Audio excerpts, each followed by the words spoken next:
Hi, this is Phil, and I'm here to tell you all about the Capes and Lunatics Patreon. Get early access to all of our interviews, including the monthly Chichester chats with writer and comic book legend DG Chichester, new episodes of classic Capes and Lunatics shows, including The Quantum Zone, This, That, or the Third, and many, many more specials, all completely uncensored. Access starts for $3 a month, full video when you pledge $5 a month. Check out the link in our show notes or go to patreon.com/capesandlunatics. Hope to see you there. This is Jerry Conway, and you're listening to the Capes and Lunatics podcast.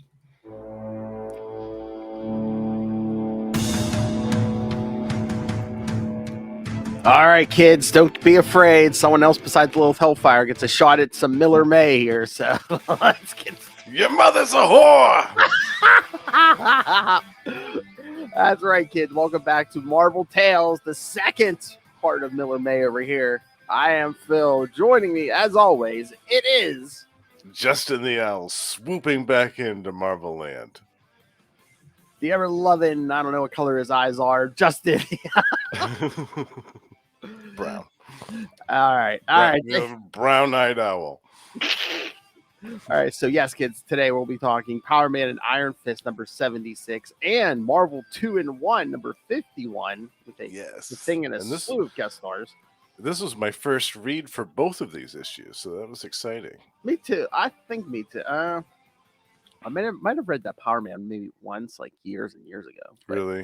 I completely forgot. And it's see, that whole series is really an undiscovered country for me. I think I have maybe 3 or 4 issues of that whole thing in total. Trying to remember, I had like an Essential. Did I read that in an Essential? I know I read like early Power Man and I read early Iron Fist before they combined, but I'm trying to remember if I got this far. But yeah, I never read this one. I remember I had one with Chemestro was the villain that they fought. It was cool. That was a cool issue. And then, of course, I picked up the one that had Moon Knight as the guest star because, of course. Of course. Goes without saying. Oh my God, I didn't read it, but what was I looking at? I saw like a cover for an old Defenders issue. Oh, we might have to cover it on Wondercast one day because who was on the cover? It was like basically Wonder Man and Moon Knight trading punches. I'm like, oh yes, we got to cover that. That's an early Moon Knight appearance when he still had the little glider cape. Yeah, Wonder Man was still in his original costume or something close to it. I was like, definitely. We should definitely cover that on Wondercast. Especially if we get ready for that episode. Oh, yeah. Yeah, that'd be great. That story is weird. That Defender story is bonkers. It's so bonkers. They fight Zodiac, and they have to like basically bully the Hulk into helping them and like start throwing. Moon Knight throws one of his crescent darts at the Hulk's forehead and beams it off his forehead to get them to get the Hulk to actually help them. It's bonkers. Justin, name me a Defenders issue that's not bonkers. I know, that's true. It's the Defenders. It goes without saying. Yeah. I do want to read more of that, especially once like James DeMatteis jumped on there. Maybe we should add some of that to the schedule next year. Some of his run on Defenders. Oh, yeah. I'd love to cover some of that stuff. Plus, I got 2 issues in there. When I bought those back issues the other week, I haven't read yet. It's 2 new Defenders issues. You know, when it's Iceman, Angel. Yeah, I haven't read those. I love that lineup with Gargoyle and Moondragon, Valkyrie. Oh, it's good stuff. Good stuff. Back when Doctor Strange just wanted some peace and quiet. Yeah. All right, so let's get to some Miller May here. All right. Yeah. All right, so we'll start with Power Man and Iron Fist number 76 from December 1981. Well, there's 2 stories in this, kids. One Power Man, one Iron Fist, and then one Power Man. So yeah, this is a little unorthodox, I guess, departure from what was the norm back then. So the Iron Fist story is Death Scream of the Warhawk by writers Michael W. Barr and Chris Claremont. Pencilers Rudy Nebres and Frank Miller. I'm sorry, that was down. No, my volume was down. Mr. Frank. Your mother's a whore. Miller. There we go. That definitely needs to be louder. Exactly. Yeah. Inkers, Ricardo Villamonte, colorist Ben Sean, letterer Diane Elbers, and editor Dennis O'Neill. Yeah. Yes. Oh yeah, he's the editor on this whole thing, kids. So A lot of top talent on this story. oh Like yeah, W. Barr, Chris Claremont. I mean, yeah, it's wild. Mr. Frank Your mother's a whore. Miller. Mhm. Although I didn't realize it until after I had read this, because I hadn't read this before. He didn't do a lot of the art in this one. Oh yeah. It's strange. Yeah, they must have been doing fill-ins and stuff like that at this time. Or unless they just needed somebody to like help schedule or Yeah, something. deadlines were running close. Yeah. All right. So after we finish this first issue, I'm going to ask you which was your favorite story of these two, Justin. So Yeah, definitely.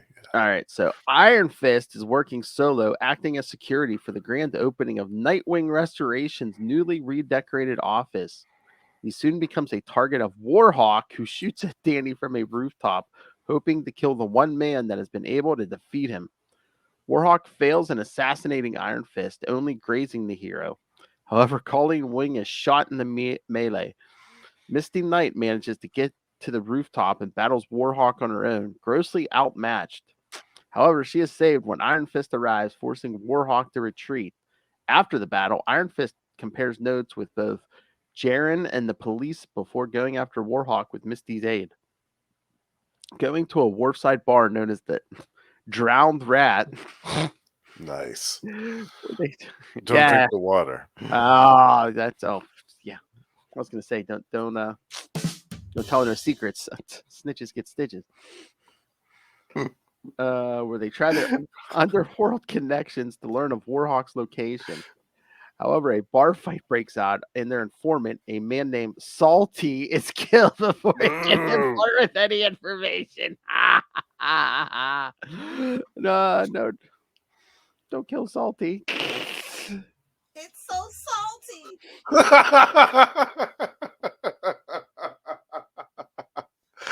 It's so salty. Oh, salty. Is killed. However, they find a clue that points them to a derelict boat. Iron Fist goes off on his own while Misty is arrested for her involvement in the bar brawl and can't stop him from walking into what's obviously a trap. Unaware that Gunhawk had planted a bomb on the resting Hulk, the two engage in a battle against one another, taking them deep inside the ship. With no way out and the bomb about to explode, Iron Fist uses his Fist of Fury to break through the ship's hull and fill the ship with water. With his lungs aching for air, Iron Fist manages to defeat Warhawk and bring him to shore where Misty and the authorities are waiting for him. With Warhawk in custody, Iron Fist asks Misty if it's okay for him to finally pass out. Huh. Fist of Fury. Fist of Fury. Ready for that. I wonder if my wrist is ready for that.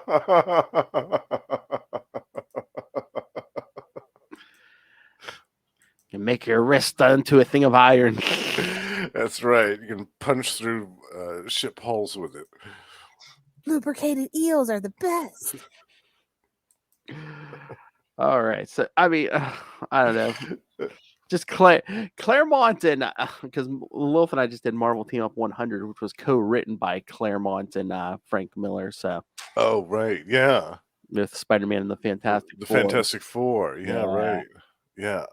But I don't know, just the whole thing. It's like Misty can't defeat the villain on her own, then she gets arrested. So we get this woman out of the way. I'm like, yeah, I thought that was kind of lame, to be honest with you. Yeah, I was I didn't like that. Are we sure Frank Miller didn't have a co-write on this thing? Yeah. I noticed too that the art that Frank didn't do had the women in like Misty in like all these exotic poses all the time. Like she was constantly sprawled out and like doing these magazine poses on every panel. I know. What's going on here? Even when she was kicking Warhawk, when she was fighting him, it was like she was doing some type of spread for penthouse or something. I was like, no, this isn't right. This isn't the Misty Knight that I know, damn it. Spread it Yeah, again, I just wonder if that's just like artist thing, like the artist choice, or if like one of the writers, Claremont, asked for that, or is it just like, oh, we have to do something? Because I don't know if the sales were ever the best on this book, so I'm just like, are they just like trying to draw it in? It's like, honestly, you might not be here for the story, but look at this TNA, kids. Yeah, right. There's some sexy women in this one. Yeah. Yeah, you could be right. Yeah, I don't know what the sales were like on this to begin. But it did go for a while, didn't it? Yeah. It was like I mean, it was over 100. I know that. Yeah, so it did last a while. You're like, yeah, look at Misty Knight in her big ground afro. Yeah. And her bionic arm. Did she have the robotic arm at this time? I think so. Yeah, I think Yeah. I think she had gotten it by this point. Yeah. I wonder if Yeah. my wrist is ready for that. Imagine what you could do with that, with a robotic arm. Think of the possibilities. I mean, doesn't she get it from like Stark Industries or something? I mean, if anyone knows about this strain, does she? it's Tony Yeah. Stark. I wonder if my wrist is Absolutely. ready for that. He's got lots of those laying around, just ready for use. Oh, sure, Misty. What size are you? Yeah, we'll fit you up right now. All right, so let's get to the second story, and then we'll compare and see which one we like better here. All right, so the second one is the Vampire Strikes Back. I think what instead of the Empire? Okay. Yeah. Yeah. What year was this, by the way? I forgot. It was the cover date was December 1981. So. Okay. Yeah. So that was the movie. That movie was still well wedged in the public consciousness. Yeah. This one written by Mary Jo Duffy, penciler Mark Bright, inker Ricardo Villamonte, again, colorist Christy Shealy, letterer Janice Chiang, and again, editor Dennis O'Neill. All right, so the Vampire Strikes Back. Walking back home from seeing the film The Fangs of Baron Beringer with Dee Dee Griffith, Power Man finds himself attacked by a real-life vampire. The vampire finds that Luke is hardly a choice candidate, as the creature's fangs cannot pierce Luke's steel-hard skin. Power Man finds that his ignorance towards vampire lore works against him, as the vampire is able to turn into mist to evade his blows, and eventually catches him with his hypnotic powers. DW tries to get the vampire at bay by making a crude cross, but finds himself also a victim of the vampire's hypnotic powers. However, before the creature can feed on DW, the spell put on Power Man fades off, and Luke knocks the vampire into a deli window. Weakened by the garlic bread inside, the vampire tries to escape, and Luke hits a solid blow to the vampire's face, breaking its teeth.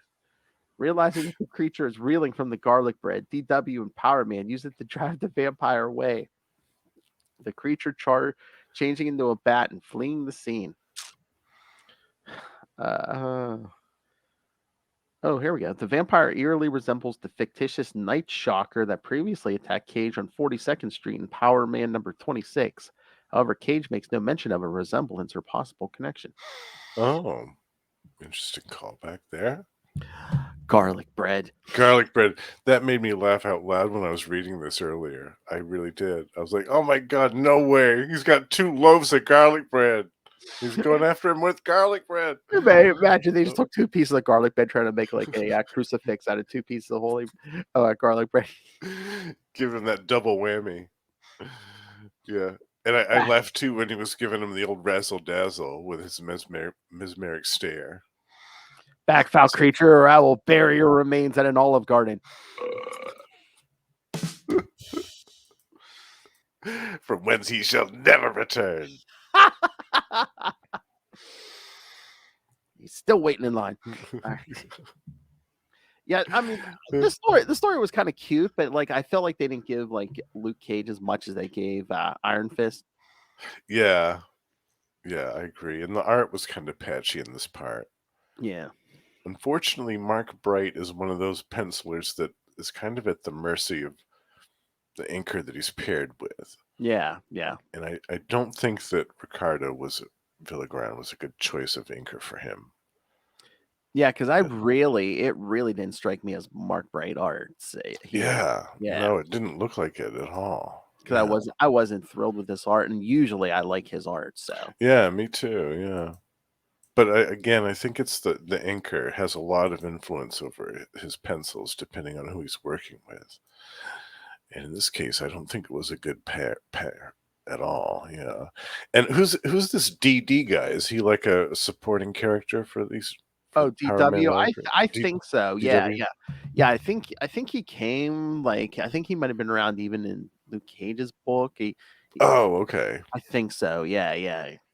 Yeah, that was kind of weird. Yeah, but I mean, I wonder why they went with the route of like two short, two like half-size stories for one issue, but with one of your stars in one story and one of your other star in the other story. yeah, I wonder if it was because they were running up on deadlines and didn't have there was some art, Oh, maybe.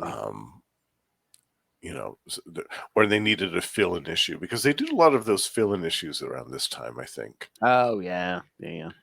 Yeah. Oh yeah, they never do that these days because of collecting for trades and stuff. But yeah, back in the day, yeah, they would hold like inventory issues on the shelves and stuff, and just yeah, there were some months they were flying by the seat of their pants and they didn't have stuff ready in time for the deadline. So yeah, that's like that one episode. Something.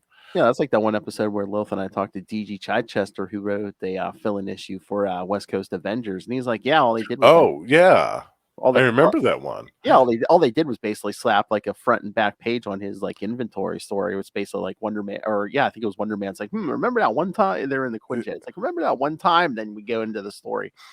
Yeah. I think wasn't that the earthquake story? No, it was what was it? Or was it Hydro Man? 8 or something? No, it was earlier than that. It was a guy. What was the guy's name? Oh yeah, the Ravager or something like that, right? Something like that. Yeah. Yes. Yeah. That was an earlier one. Yeah. It even Chichester was laughing because he was like, they put on it, on the cover something like, their greatest battle against their greatest foe. Yeah, their greatest foe. Chichester's like, really? Yeah. Yeah, that was back when Iron Man had the Silver Centurion armor in that Yeah.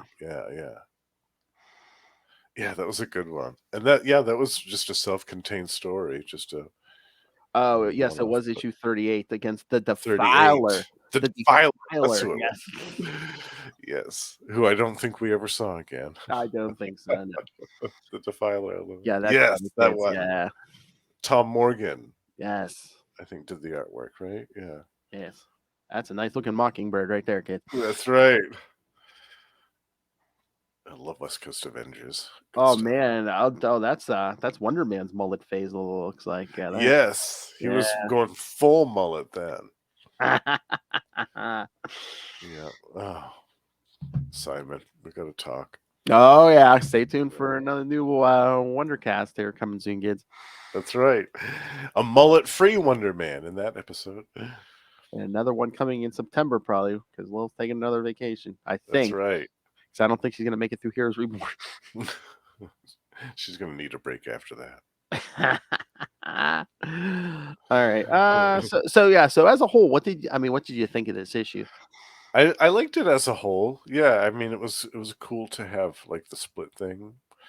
There were kind of weird stories to have as the little split stories, to be honest. But yeah, I don't know. Not being the biggest fan or aficionado of Power Man and Iron Fist, I thought it was perfectly enjoyable. Oh yeah, and Warhawk is a Chris Claremont character, because I remember when I first saw him in an issue of Uncanny X-Men. Yeah, I was going to say that name's kind of familiar. Where did he?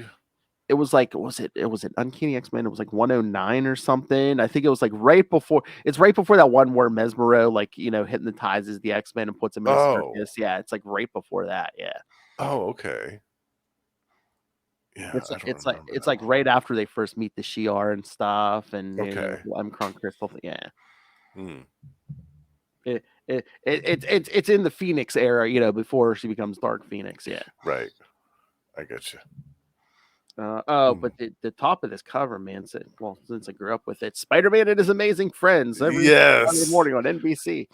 I love that. That brings me back. Oh yeah, every Saturday morning. That followed by the Hulk cartoon. Yes, it was a good time to be a kid growing up with that. Yeah, I mean, it's fine. I mean, Spider-Man is Amazing Friends unless they moved it.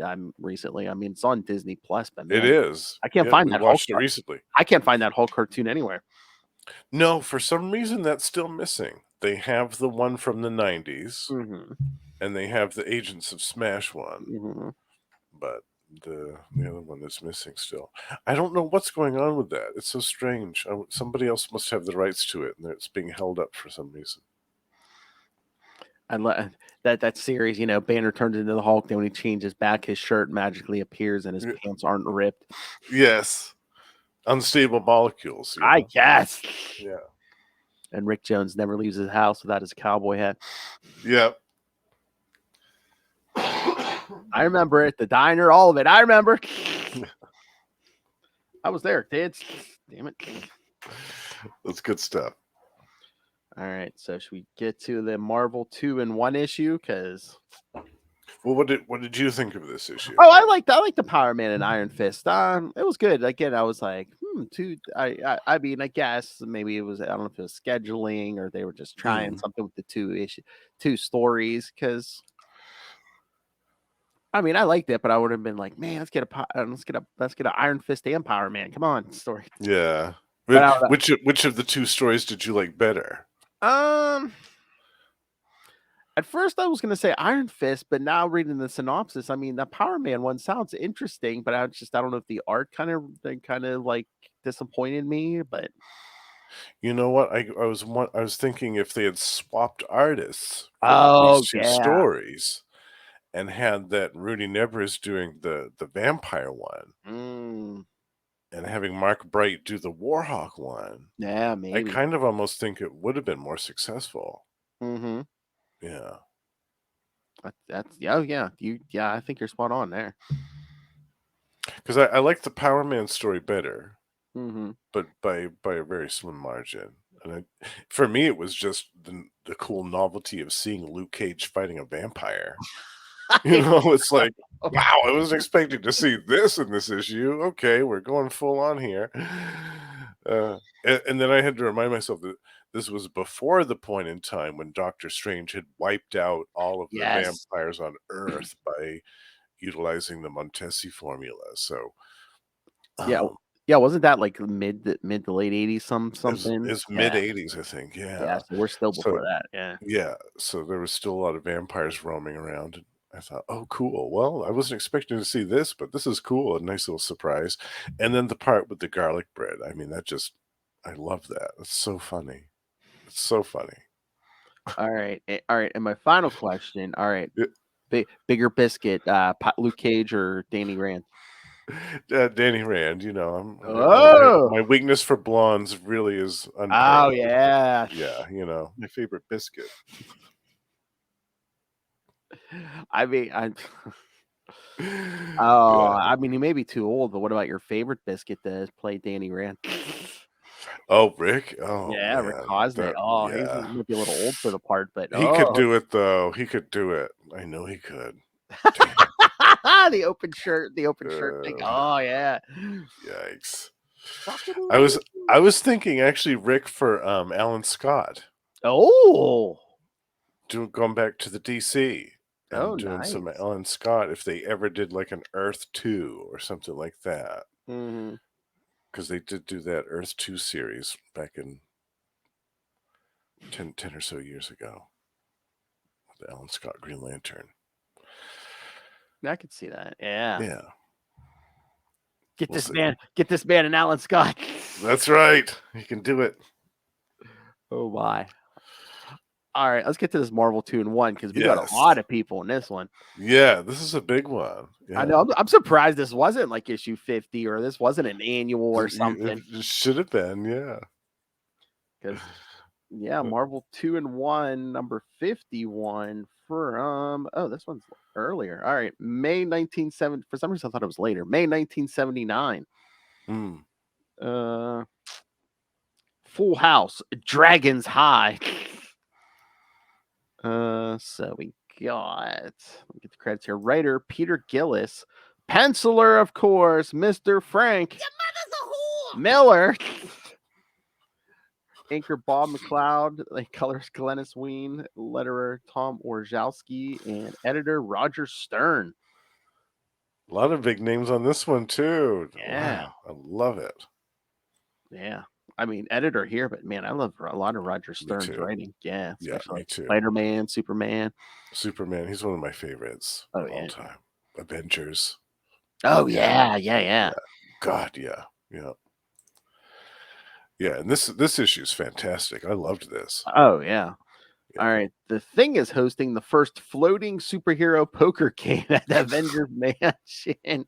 It is joined by members of the Avengers, including Wonder Man, the Beast, and Miss Marvel. Also in attendance are Shield director Nick Fury, New York District Attorney Blake Tower out of nowhere, Yeah, random. and the Avengers butler Jarvis. Oh, I think there was some episode Lilith and I were like, Blake Tower, that sounds like a porn name. It does. Mason Mount. Oh, buck naked.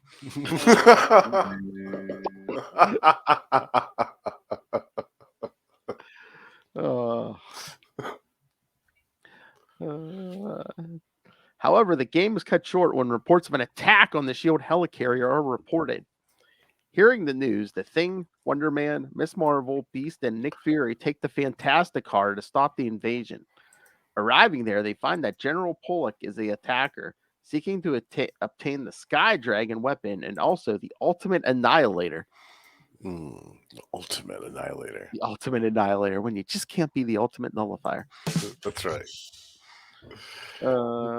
However, the members of the Avengers and Ben all help defeat Pollock's attacking army and capture Pollock himself and put him into custody. After everything is cleaned up, the heroes return to the Avengers Mansion, where everyone except Wonder Man is too tired to do much else other than sleep. Oh, here we go. There's the notes. Nick Fury states that Iron Man and Captain America couldn't make it. The narrative tells the reader to check out recent issues of these books. At the time of this story, Iron Man was in a lengthy conflict with his business rivals at Hammer Industries, as seen in Iron Man 121 through 127. Hammer Industries, that's right. Yeah. While Captain America was busy battling the National Force in Captain America 232 through 236. I think that's when we supposedly killed off Sharon Carter. Or yeah. Sharon. Was that time? Yes. Yeah. Okay. Yeah. Okay. Which basically we don't even see till the end of the storyline, and Cap just basically some reporters like, here, Cap, I got footage you might want to see. Yeah. By the way, we're gonna kill her off for a couple years, like 10 years. You'll see her again, trust me. Yes. The man who appears to be Dum Dum Dugan is actually a sophisticated life model decoy. As revealed in Original Sins number 5, Dugan was killed in action years ago, and Fury covered it up by putting the LMT in his place. Oh my god. They're all LMDs. Everyone's an LMD. Oh, there's your secret invasion. Yeah. Shield confiscated the Sky Dragon from Yellow Claw back in Strange Tales 166. So there's a deep dive for you, kids. Yeah, and there was a reference to that too in the story, the Yellow Claw stuff. Oh, and I just mentioned this. That's probably what it sparked my memory. The Beast mentions how his former teammates in the X-Men were briefly prisoners of Mesmero that occurred in X-Men 111. The Beast tracked the group down and rescued them. Nice. Terrorists are trying to steal the Ultimate Annihilator, another Yellow Claw weapon that was confiscated by S.H.I.E.L.D. in Strange Tales 165. And Fury recalls how Pollock unleashed Nucleo back in Avengers Annual 6. Nucleo.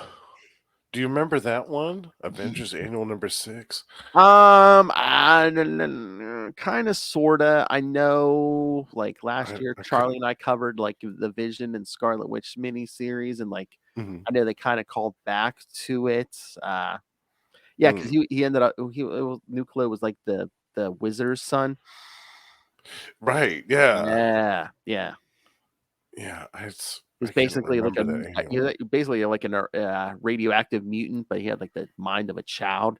Mm-hmm. Yeah. That's right. Yeah, I remember the appearance in the Vision and the Scarlet Witch miniseries, but I couldn't recall this annual number Yeah. 6. Yes, his father, the superhero, with possibly the most unfortunate name and color scheme costume in comics, Yes, the yellow suited wizard. the yellow suited wizard. I know, and it's that tone of yellow as well. Bright yellow. I mean, if it was like my hoodie that I'm wearing, like right now, that yellow would be okay. But Oh, like it's brighter than that. pale, Oh yeah. yeah, that pale yellow, like, oh my god. It's like the scroll going across the bottom of the screen, or our Yes, names. That yellow. Yeah. yes, yeah. Oh man, the wizard. The first time I read that, I laughed. I said, "What did they actually name I think it the was a. Golden Shower?" Oh, I was gonna say. I think I think didn't was he created in the 40s and so yeah. Say Well, yeah, the golden age, golden shower character. Yeah. the Golden Shower age. Oh. Oh no. I thought you were gonna say the first time I saw him, I laughed so hard I wizarded myself. Yeah. But no, I Wizard. like this issue, like all the all the like we got Wonder Man, we got with Ben Grimm and Yeah. Carol Danvers, Miss Marvel, and the Beast is The always Beast. cool. Yeah, but I mean, again, supposedly Frank didn't write this issue, but it's like, oh, we're gonna let a broad play. Oh, what's up with this? Oh, Yeah. And then during the fight, what's the comment that Ben makes to Carol? He says, "Oh yeah." He goes, Miss M, you fight almost as good as you play poker. And then she goes, "Thanks, so do you." And then he goes, "Well, hardy har har, you want a fat lip, lady?" your mother's a whore. Now that sounds like a Frank line right there. I know. I mean, it was a good story, but it's like, again, with all these characters, you could have like made it bigger and either put it in an annual or made this a two-parter or something. And also, like, had a worthwhile adversary for them to fight. You've mm, got all of these great superheroes, but no supervillains for them to fight. It's just a bunch of dudes with guns that are like a yeah. terrorist cell. Like, why couldn't they have corralled up some low level supervillains to hire on for these superheroes to fight? Like, Well, it's like Ben Grimm, Carol Danvers, Wonder Man, and the Beast. Say you bring in like the Frightful Four or something. yeah, right. Yeah, somebody like that. Yeah, I that would mean, have been great. you're like, oh, the Wizard is a genius. It's like, well, Hank McCoy's pretty smart. Yeah, they could have had Medusa versus Carol, and Oh, they could have had Peace Paste Pot. Pot Pete Trapster Trapster versus the Thing or something like that, or Wonder Man. Yeah, the Sandman. Yeah, the Sandman versus the Thing. That would have been cool to see. Although I like the later iteration of the Frightful Four when it's the Wizard, Titania, Titania, yes, Hydro Man, and Claw. and Claw, Yeah, yes. I did too. I really liked that iteration. that's like the first Frightful Four I got when I was reading brand new. I was like, oh, this. Ooh, nice. Yeah. Yeah, it was a good team. Good supervillain team. That's another error. We might have to pick up some Fantastic Four. Although I mean, Burn stuff's always good, but later on, later on after Reed and Sue leave the team, then they come back. And, right. Time Bubble. We got to do Time Bubble. Oh, the Time Bubble. Yes. The time sled and stuff. Yes. Yeah. The Walt Simonson. Yes. And the Dreaming Celestial. Yeah. Yes. Yeah. Just starring Thor and Iron Man, but then it's like, oh, the story's over, but the Fantastic Four aren't coming home. So we're just going to literally rip Thor and Iron Man off this time sled and throw them back up. Yeah. Exit stage left, Iron Man and Thor. Yes, and on too gracefully. And that was my introduction to a character that later on became one of my all-time favorites, which was Death's Head. The original Death's Head. The first time I was introduced to that character, I was like, who is this? And I need to know more about them. I need to make my life more about them. Death's Head, yes. Yes. Oh my God, I've never read them, but you know what we got to do? We have to dig them up somewhere, even if it's online. Because didn't he appear in those Transformer UK comics? Yes, he did. I always meant to read. I've never read any Transformers UK. We might have to do some of that here because that was Marvel. It was, absolutely. Yeah. And there's some Captain Britain stuff that was Marvel UK. It was fantastic. That's a rabbit hole we can get on. Yeah. Absolutely. Let's definitely cover some of that. Yeah. I love that stuff. For sure. Yeah. And yeah. I just wish they had some villains to fight in this issue. I wish that they had except for just got terrorists with guns. Just guys with guns. I thought that was, and I mean, the only peril that really happened was that one part where Wonder Man got electrocuted by those electric cables. Yeah. Like, it didn't really seem at any point like they're going to lose or like the odds were stacked against them. It's just, let's go in and mop up these guys and get back to our poker game. I know, because it's Ben Grimm, it's Wonder Man, it's Carol Danvers, Miss Marvel, and the Beast. I mean, at least 3 of those 4 could have almost taken out these guys single-handedly. So it does seem kind of like overkill. I'm like, yeah, the poker game concept is cute, but I'm just like, if you're gonna do this kind of issue, you need a bigger threat for these guys, for this group. Yeah. What I was thinking would be funny is if they had like their poker game and be the intro to the story, and then they're trying to get through the game, but all these little minor things keep happening, like these little minor C-list villains keep doing all this crazy crap throughout the city, and they have to pause the game and go out and beat up, whoever, like Pay Spot Pete by himself, without the rest of the Frightful Four. They have to go beat him up and then go back to their poker game. But then something else happens, like there's a bombing somewhere or a bank holdup or something. They have to go deal with that. And so they have to keep leaving their game and coming back to it. And eventually they just give up or something. That would be good, but it's like, even if you just want to keep it to one issue, I mean, you really don't need to make it like really complicated. They're sitting in Avengers Mansion. What if a group of villains tries to break into Avengers Mansion? Yeah. There's no other Avengers around, so guess what? Ben Grimm, you're an Avenger today. Let's get. That's right. You're drafted in. Yeah. Although he would become a full-fledged Avenger later. Yes. After this, yeah. Yeah. So almost this whole lineup is a card-carrying Avenger member for this issue. Yeah. Oh yeah. Well, I think eventually all members of the Fantastic Four become Avengers. But yeah, Ben Grimm, West Coast Avenger, then Reed and Sue were on the team or the Avengers for 3-4 issues. 3 or 4, yeah. Yeah. That was their hunt. They were the little vacation. Yes. The little vacation. Well, I think it was the thing where it was like right before John Byrne swooped in and kind of took over the Avengers books. Mm-hmm. It's basically like, both teams are basically one big team. Yeah. Byrne wouldn't last on the team too long there. We have a bunch of reserve members now.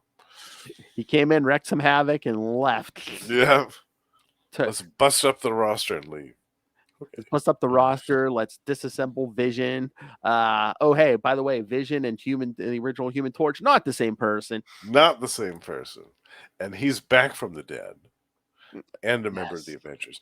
I actually like that, though. I liked having the original Human Torch back and a member of the Avengers. I really liked that. I thought that fit well. Oh, that cover! I think it was issue 50. That was a beautiful John Byrne cover. I love that. Yeah, great stuff. I wish that they had kept that original Human Torch in the Avengers longer. To be honest with you, I thought that was a great fit for him. Yeah, because I think after Byrne leaves, they kind of make him like a reserve member of the West Coast, a reserve member of the West Coast Avengers, kids. So he was getting a ton of work. Yeah. Yeah, that's basically like, thank you for your service. We'll call you when we need you.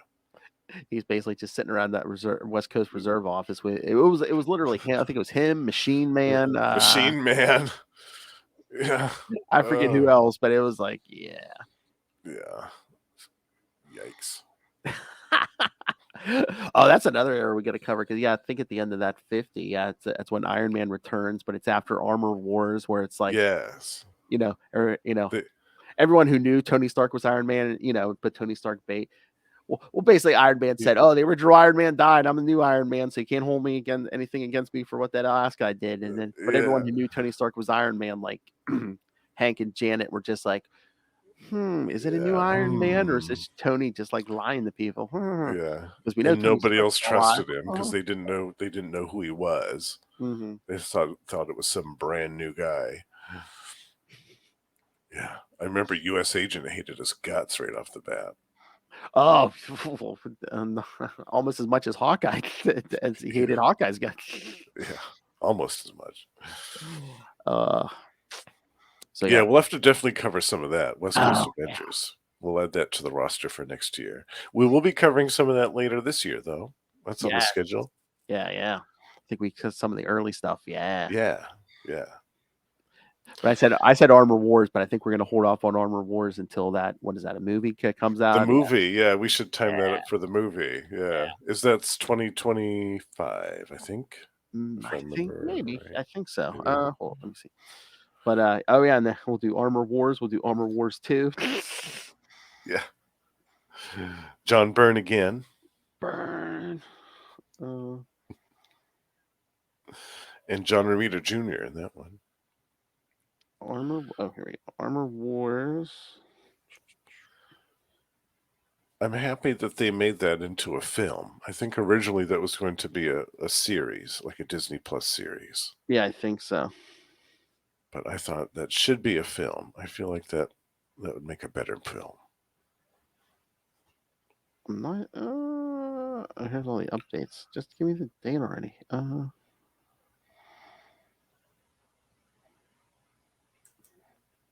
Here we go. Release date. As of April 2023, we did not know the Armor Wars release date. I thought they at least had a year pinned down for it. They're saying the earliest time period we can expect the action movies around 2024. Oh, well, maybe it'll be the end of the year. Maybe. Because I think they already have most of the big movies scheduled for next year. Yeah. Yeah, I don't know what I think they said. I think they were slowing down on releasing. They're not going to release 20 movies and TV shows every year now. Which makes sense. I think it makes sense. Yeah. I'm happy with just 3 big movies a year and a few Disney Plus series in between. I think that's smart. Yeah, and Guardians of the Galaxy 3's coming, so. Yes, and for viewers of Marvel Tales who might wonder why we aren't having any Guardians of the Galaxy issues on the roster, we actually have devoted the entire month of June to the Evolutionary War, which does tie into them. And for those of you who don't read comics, be like, huh, what? Yes, you're going to meet a individual called the High Evolutionary. So, yes, who had a big annual event back in the day where all the Marvel annuals, tied into this Evolutionary War. So, yeah, and that was one of the first. Actually, it might have been the first multi-annual crossover, wasn't it? Trying to remember because Atlantis Attacks was after that. It might have been. Yeah, I kind of think it was the first. The one that ties through everything, maybe. Because I keep thinking, is there? It seems like there's another one, but everything I can think of took place after that. Yeah, I remember that was a big deal back in the day, and I was so excited for that. I was proud to say that back in the day, I got all of those annuals except for 2. There were only 2 that I missed. Ooh, so nice! Almost the whole thing. I was very proud of that. Being a young kid with a limited budget. That's right. That's right. We got 5 weeks, so it's gonna be 5 parts, kids. That's right. It's 5 parts. Yeah.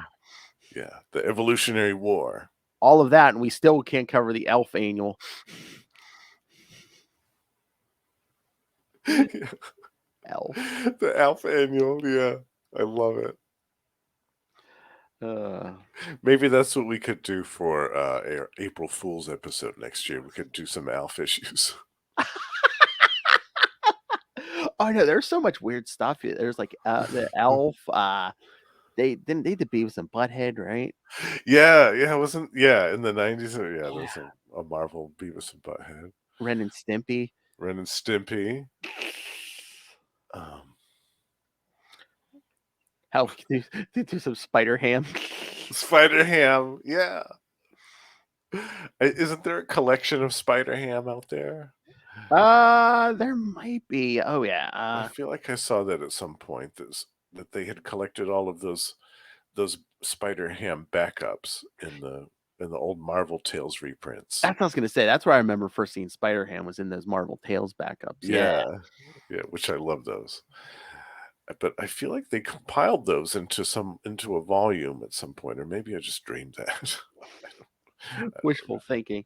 Yeah, maybe. Spider Ham. That's once again sounds like the porn parody. It does. Peter Porker. Oh my. Yes. Oh my. All right. So, anything else? Anything on these Frank Miller issues, Justin? I really enjoyed the Marvel 2-in-1. I enjoyed that a lot, actually. Oh yeah, I think that was the better one. Is the Marvel 2-in-1? Yeah. Yeah, the art was great. I love Bob McLeod, the inker. I think he might be one of my all-time favorite inkers. Just anybody that he works with, he does a magnificent job with their pencils. And I was really happy to see him working with old Frank on this one, because they really worked well together, Bob McLeod and Frank Miller. Yeah, it was great. The art was great. The writing was solid. Like, everything was great. I wish that they had a better adversary to fight other than these dudes with guns. That's all. Yeah. Again, maybe they didn't want to make too convoluted as to a plot for one issue. But again, someone attacks Avengers Mansion. Yeah, just fight them off. Right. Exactly. Yeah. Yeah, and I liked the Power Man and Iron Fist issue too. Yeah, I liked it. But out of the two of the issues, I liked the Marvel 2-in-1 a lot better. Yeah, it was cool. So, bravo, Frank. Your mother's a whore. Miller. That's right. His art was great in this issue. Like that one panel when it was kind of like an overhead shot of the poker table. Oh yeah. And it had like the mini panels, like kind of framing around the greater image that showed each of the individual characters,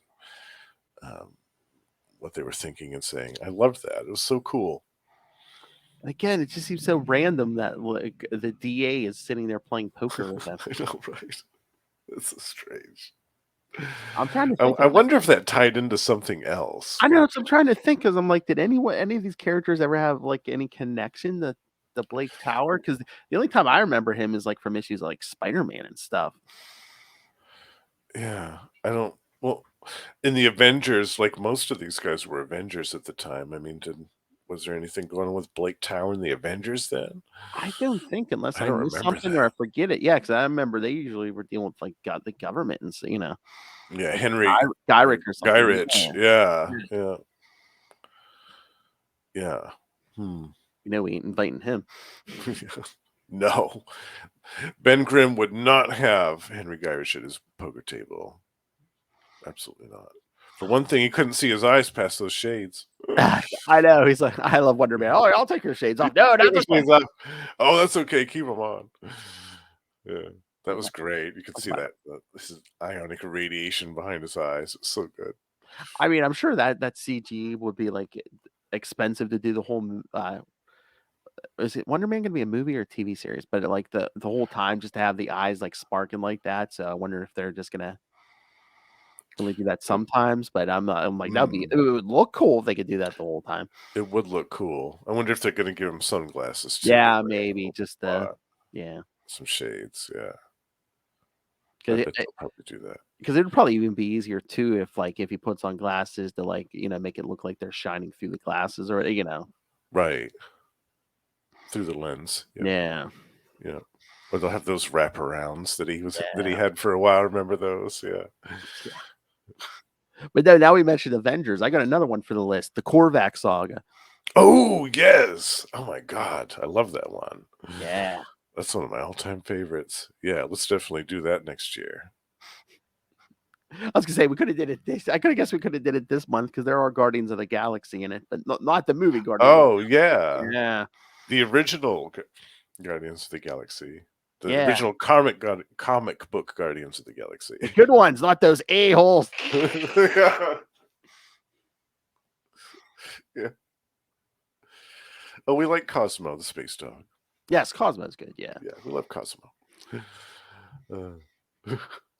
Eventually, yeah, we'll cover some of those other Guardians of the Galaxy comics because I remember that Jim Valentino series with great fondness from the early '90s. Oh yeah.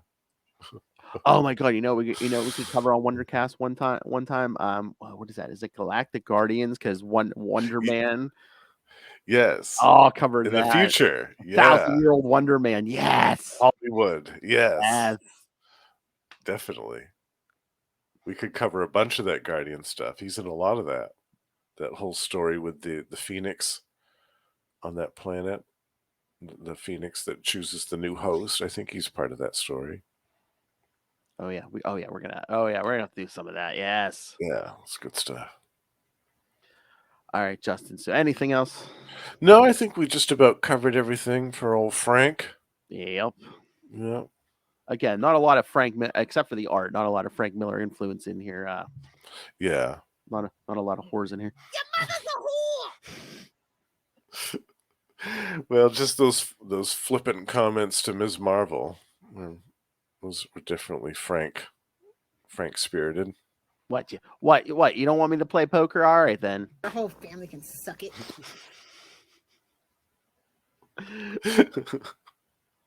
Oh my God. And also Misty Knight having to be rescued by Danny Rand. That was yeah, in line with Frank. Yeah. I think that was just a trope of the time, though. True, that is true. God, I can't forget I forget what character we were talking about. Was it today or yesterday? And Lil said, no, really, their whole family could suck it. Oh. I hear that voice in my head now. I'm at work and I know everyone was talking about someone we didn't like at work, and all I could hear in my head is just the whole family can suck it. Or your mother's a whore. It's trapped in my brain. Your mother's a whore. Oh, it's trapped in my head. I love it. On a repeating loop. You get a vibrating hand, and you get a vibrating hand. Misty Knight. Oh, you know what else could have worked as a Frank Miller draw? Oh.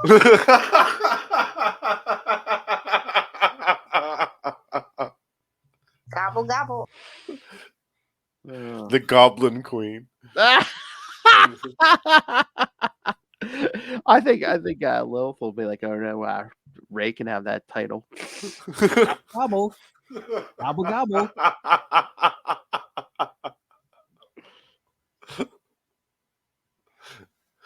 The Goblin King. Scream it! I know that's one of your favorites. I love that one. Phil makes it look so easy.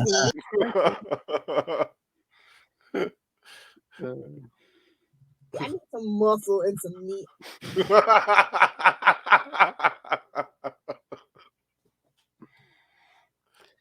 All right, here's an old one, and it is the truest, probably thing she's ever said.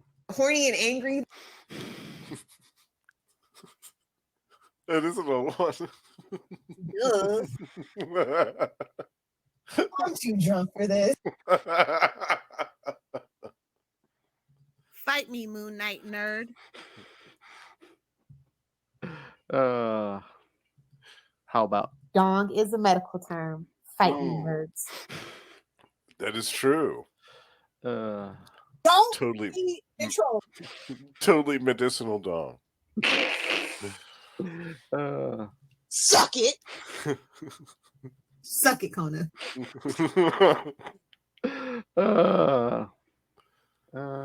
I'm here for dick. All right. I told her, I said, when you're gone, I'm gonna do a concert. She's like, oh no. I'm like, yes. Oh, it's not some of that the music. Anyway, all right, kids. So yeah, come back next time. Yes, we won't be doing any more Miller May here, but next week, the next 2 weeks will be me and Justin's picks. Yes. For stuff we wanted to see here. So next week is Justin's pick. We're going to cover some of the first appearances of Psylocke, Betsy Braddock from New Mutants Annual 2 and Uncanny X-Men 213. So my girl Betsy in full effect. I love it. I love these 2 issues so much. Right. And then in 2 weeks, we'll get to my pick, Fantastic Four 265 and 358 and 359. Yeah. I love those issues too. kind of know where we got the first idea for something big that's coming to the MCU, kids. Wonder where that could be. Yes. That's coming. Is that later this year? I think so. In the fall, I think. Yeah. Maybe October. Let's see. I'm afraid we're adapting something written by Bendis. No. Oh, it's 20. Oh, June 21st of this year. Oh, it's June. Wow, that's close. I know. No kidding. Wow. Oh, nice. So not too long after we do that episode, so that'll be floating out there. Very cool. To tag that with scroll. Yeah, it was meant to be. It was meant to be, Phil. Exactly. Oh my. Yeah, it is a series. So nice. I'm excited about that. That's I know. I good. That. Yeah. Strap the eye patch back on. That's right. All right. So yes, those 2 episodes are coming up, kids. And then, like we said, then it'll be June, and all of June is Evolutionary War. So you go see that Guardians movie, and you want to know the High Evolutionary. Come back here in June, kids. Check it out. And everyone in the Marvel universe in the time is going to be in this. All the X books, the Punisher, Spider-Man, Silver Surfer, Fantastic Four, yeah. Avengers, everyone's going to be big deal. So, so send us all your thoughts. Email us, CapesandLunatics@gmail.com, or call the voicemail 614-382-2737. That's 614-38-CAPES. And remember, you can find all things Capes and Lunatics, episodes, social media, merchandise, the Patreon. Join the Patreon elite, like our friend Justin. Yes. Join me in the Patreon elite. You get all the perks and all the good stuff every month. You get drops of yourself, everything. That's right. Your own custom drops every month. That's right. So yes, all of it's at tubespace.io/Capes and Lunatics Podcast Network. It's down there in the show notes. All right, Justin. Again, you're here every week on Marvel Tales. You're over on We Are the Night, the Batman podcast. Batman podcast. Batman. So where else can people find you? Where is this Gamma Charge I hear so much about? Yeah, Gamma Charge, the strongest podcast there is, which you recently joined us on our latest episode. It's available to listen to now. That is twice a month, where Russell and I talk about everything to do with the Incredible Hulk and She-Hulk. And we also both co-host with our good pal Ray, the High Priest of Khonshu, the Sausage King himself, Predator and Prey, a Yautja podcast, where we discuss everything to do with the Predator in films, comics, movies, and more. And I have a couple other projects too in the cooking, like Lost Library of Legends, a comic book podcast dedicated to undiscovered and unsung comic book gems of the last 40 years. Tap, tap, tapping my way downtown. That too. Talking about meat is so natural. Scream at! I'm I'm a sucker for a guy with a powerful rod. And Lilith, one of Lilith's favorites. Cock-a-doodle-doo. Yeah, she does love that one. Oh yeah. Things in common, cannabis and comics and other things stress would see. That's right, kids. Don't worry. Anytime Lilith Hellfire takes a vacation, we have her twin protege here. That's right. I'll keep the fire burning. Yeah, we know where it's burning, kids. All right. Come back next week for more Marvel Tales. This time, we'll be talking Psylocke. Yes. One of Come Justin's back for favorites. some chat about my girl Betsy. Yeah, New Mutants Annual 2 and Uncanny X-Men 213. And we'll get some of that Fantastic Four. Yeah, some classic stuff. So good. All right, so come back next time. And remember, keep your poker faces on.